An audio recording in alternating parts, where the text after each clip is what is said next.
Many of you have asked, and I'm assuming Scott is feeling much better. He snuck in the back. Glad you're feeling better, Scott.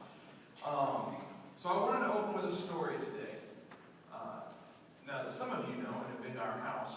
The house that we bought about 3 years ago sits on the 3/4 acre lot. The house sits towards the front of the lot. And I've noticed when we bought the house that there was a bare patch of dirt in the very back of the lot, because there's not many houses around, and the ones that aren't really close enough for it to be in any danger. And I can tell that the guy we bought the house from had been burning brush. I was like, great, that means I don't have to haul this brush off when I trim my tree. I can just pile it up and then burn it. So that's what I did. I would go throughout the year and I trim the trees as necessary, and I pile it up in the backyard in that little pile. And then when the conditions are just right, I'll burn it. Well, that time came several months ago. I had let this pile accumulate. It was getting quite large because we had a lot of rain earlier this year. You all remember that, especially recently. And it was time. I was like, you know what? I need to burn this. I didn't tell my wife I was doing this because I know what her reaction would have been. But I mean, come on, it's fire. I mean, there's a reason I bought a house with a fireplace, so I can have a live flame inside the house. But anyway, so the time came to burn the brush, and now I was smart about it. I had a chair. I took a chair up there and set it up far enough away where the heat wouldn't be too warm. I carried my water hose all the way to the back, just in case, and things like that. So the morning came. We had a good rain the night before, and it was nice and cool that morning, and there was more rain in the forecast for later that day. So I thought, hey, today's the day. And if by some reason things do get out of hand, I'll have my water hose, or maybe it'll just rain really hard. So, that was a joke. I was smart about it. So I got up that morning. It was a Friday morning. I got me a nice good cup of coffee, went up there with my water hose in my chair, and I sat down. And I got just a little bit of gasoline poured on it so it could ignite.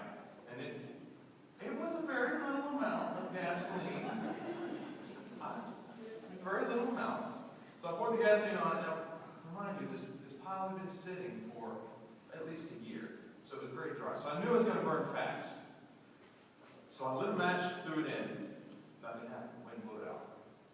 Okay. So I lit a match, threw it in. Nothing happened. Finally, after a few tries, it ignited. And I got a little bit of fire. Once I noticed that it was going to burn and I wasn't going to have to monitor it that closely, I sat in my chair. I think I turned on an episode of a TV show I was watching on Hulu and grabbed my coffee and just sat there and watched. The next thing I know, this flame is just 20 feet in the air. I mean, it was a big pile and it was really dry. And so I've got my water hose and I'm spraying around the edge, just in case the flames want to kind of creep out onto the grass. And I'm trying to, keep it contained. And I'm watching these flames go 20 feet in the air, just this huge pillar of smoke, just going way up in the sky. I look and I've got the fire marshal driving by, rubbernecking, as he's going by my house, wondering what in the world's going on. It ended up being fine. Like I said, it had been there a while, so in a matter of minutes, it burned down to almost nothing. I mean, that's how dry the wood was. But I remember thinking, as I'm watching these flames get bigger and bigger in a matter of seconds, my little water hose is not going to do a whole lot if this really gets out of hand. And then my sense of humor kicked in, and I thought, man, what if all that I had to put out this fire was this little water hose? I mean, could you imagine that? Run into the sink, take the little cap off, fill it up, put the cap on, then run over here, squirt it, then run over here, fill it up, just go over here and squirt it. You wouldn't get anywhere, right? Now I can do that, or I can take 100 of these water guns, or even 1,000. That might get somewhere. Or I can choose to take several really big water hoses and work smart, not hard, if that fire were to really get out of hand. In our text today, Luke presents us with a series of events where Jesus is commissioning these individuals. Now, Our text today uses the number 72. Many of the earlier translations, and there's a document called the Septuagint. It's what many scholars use as a reference for the Old Testament. It's the Greek translation of the Old Testament, and it uses the number 70 in this particular reference. And it's important. We're going to talk more about that number shortly, a little bit later. But in this passage, Jesus is commissioning these individuals, 70 or 72, to go on ahead of him and prepare the way for the places he's intending to go. And he gives them specific instructions. He says, take no money, take no food, take no clothes, don't even take sandals. And you're to rely solely on God and the hospitality of others. Now, Jesus is also very aware that in sending the individuals out in such a way, where they're totally relying on others and God, they're going to be very vulnerable. And he tells them, look, you're going out like sheep among the wolves. But go. And what Luke is trying to convey is that at this particular point in his ministry for Jesus, Jesus is beginning to sense a very, very real sense of urgency about his work and ministry. And there's two reasons he's sending this group out. One, to prepare the way for him in the places he's intending to go. Now, he's intending to go there, but I also think that Jesus believes, in light of this sense of urgency, that he may not make it to all these places. And secondly, because Jesus is beginning to realize that his work is far beyond the scope of one person. And he needs to commission some help. So much like me looking at the giant flames before me, if it really got out of hand, I was going to need to commission some help. And Jesus, likewise, is simply commissioning some more water guns to help him. Now, throughout the process of ordination, we did this thing called Strength Finder. And what it does is you answer a few questions, and then it says, okay, out of all of these strengths that everybody has within them, these are your top 5 strengths. Now, the top 2 for me are input and context. What that means is I like a lot of information, and I like to know why that information is there. So Google is my most used app on my phone, because I'm always Googling just random useless information. How do they make this? Where did this word come from? I like information. Now, a couple of things to remember about scriptural interpretation. Things in Scripture are never arbitrary or random. Everything is there for a purpose. And this number 70 is there for a specific purpose. Many times in Scripture, particularly when Jesus is talking, he is alluding to Old Testament passages. Now, that sounds odd to us, but it's no different than what we're doing today. Because remember, for Jesus, the Scripture that he and the other people around him had to study was in fact the Old Testament. And so Jesus many times teaches from the passages that we know as the Old Testament. And this particular number, many scholars believe that the number 72 could be alluding to Genesis chapter 10, where we find the list of all the nations of the world. And that number is 7. Or in Exodus 24 and Numbers 11, we have a list of all the elders of Israel, 70. So what's the point? The point is this: for Luke, giving us these words from Jesus, he's sending a very clear message that God's message of salvation is for all people. You with me? All right. And this following that philosophy, Jesus tells them, the harvest is plentiful, but the workers are few. We must work smart, not hard. Next, Jesus tells them, carry nothing with them. No food, no money, no provisions, not even sandals.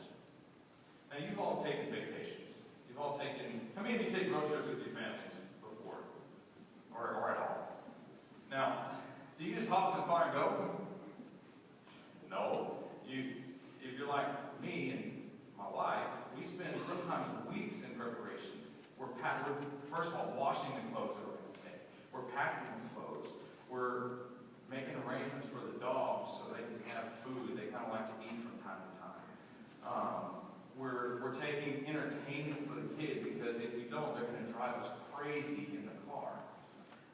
We're putting gas in the car. We make all these preparations. And for Luke, Jesus is saying there is no time for that. Just go. Everything else will be taken care of on the way. And in this set of instructions, Jesus' sense of urgency has completely overtaken. And their absence of minimal necessities for travel indicates their total reliance on God and the hospitality of others. In fact, the circumstances for Jesus are so urgent that he instructs them to completely put aside their normal restrictions and expectations of dietary law for the sake of the gospel.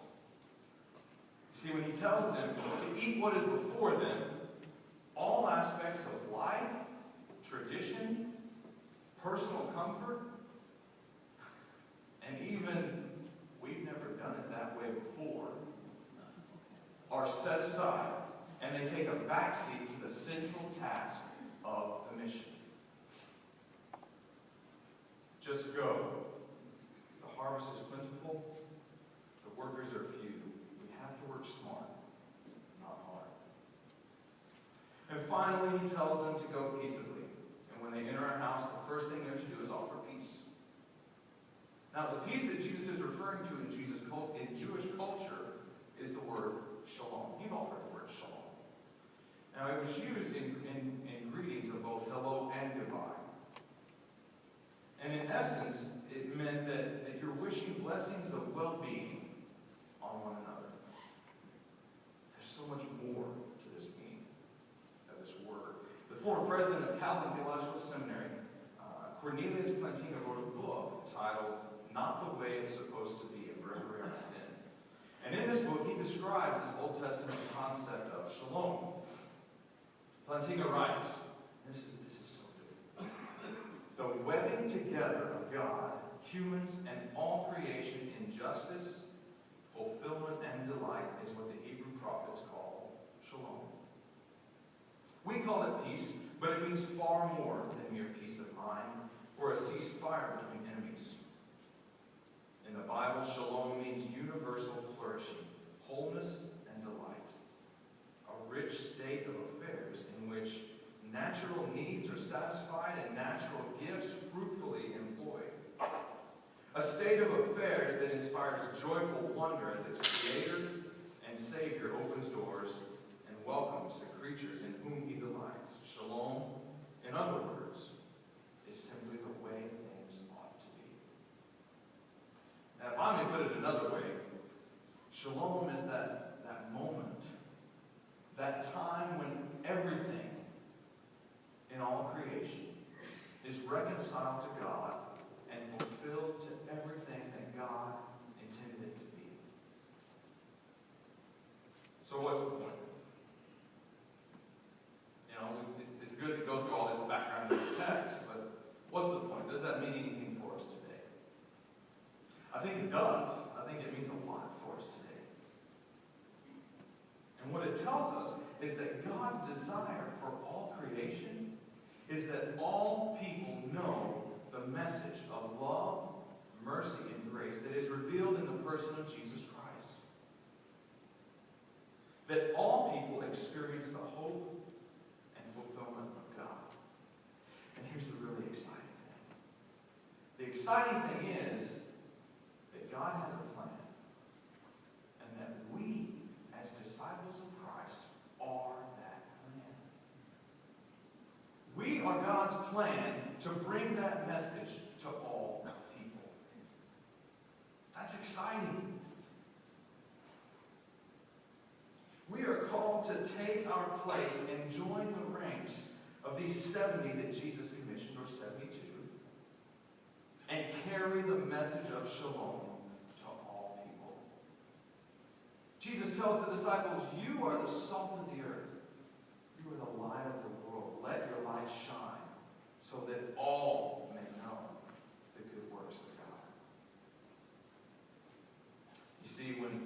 reach out as instruments of God, when we reach out to the world around us, people see the body of Jesus Christ at work. And they get just a small glimpse of what this shalom can be. But we cannot do it alone. I cannot do it alone. Your staff cannot do it alone. We must work together. We must work smart, not hard, to bring this message of hope to the world around us. Making disciples of Jesus Christ who love God, love others, and serve the world. We say that's our mission here at Cranberry First. If you didn't know that, that's our mission here at Cranberry First. Making disciples of Jesus Christ who love God, love others, and serve the world. To what end? To change the world. Maybe.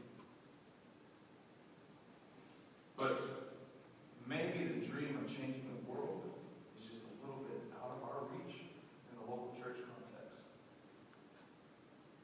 You see, when most people are faced with goals that are just beyond their grasp, a couple of things can potentially happen. Number one, they get overwhelmed and shut down. That's the way my youngest daughter is. I told her to clean her room and she just melts into the floor. I can't do it, it's too much. Well, you didn't have to make the big mess in the middle of the floor. But apologize if I get off track a bit. When people are faced with a goal beyond their grasp, they get caught up in planning, preparing, writing procedures, and this whole laundry list of things to do. As Methodists, we form committees. But remember, for Jesus in our text, there's a sense of urgency here. We don't have time to plan. For Jesus, we don't have time to prepare. We don't have time to gather supplies for the journey. No, for Jesus, we don't even have time to form a committee, report to administrative council, and then report back to us. We have to act now. Jesus tells us, just go. The details will be worked out on the way. Rely on God and the hospitality of others.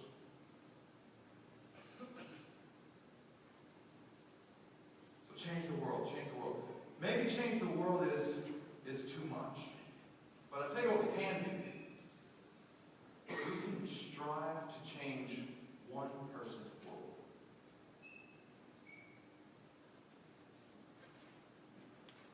We can work to be the bringer of shalom, that messenger of hope and grace of God to one person.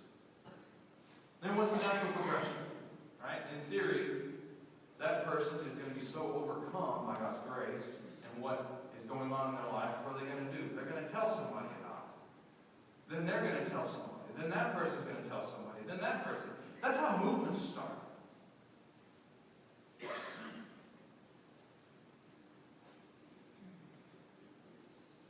That's our goal. One person at a time. So as you go about your day-to-day life, are you searching for ways to change the world for one person? For some, it's as easy as a cheerful greeting. Maybe they're having a bad day. Maybe they just want a really good cup of coffee. But for others, it's a little more serious. We have people right here in Granbury that don't know how they're going to feed their family. Here's a hint. Got a great opportunity Friday morning right out here at the bus barn. It's a great opportunity to be the body of Christ to the world around us.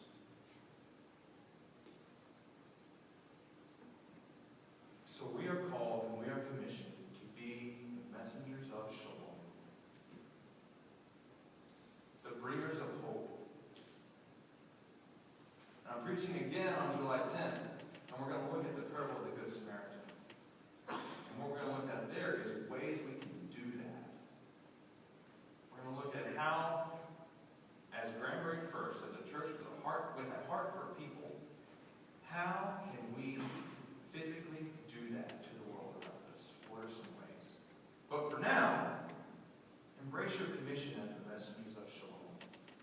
join me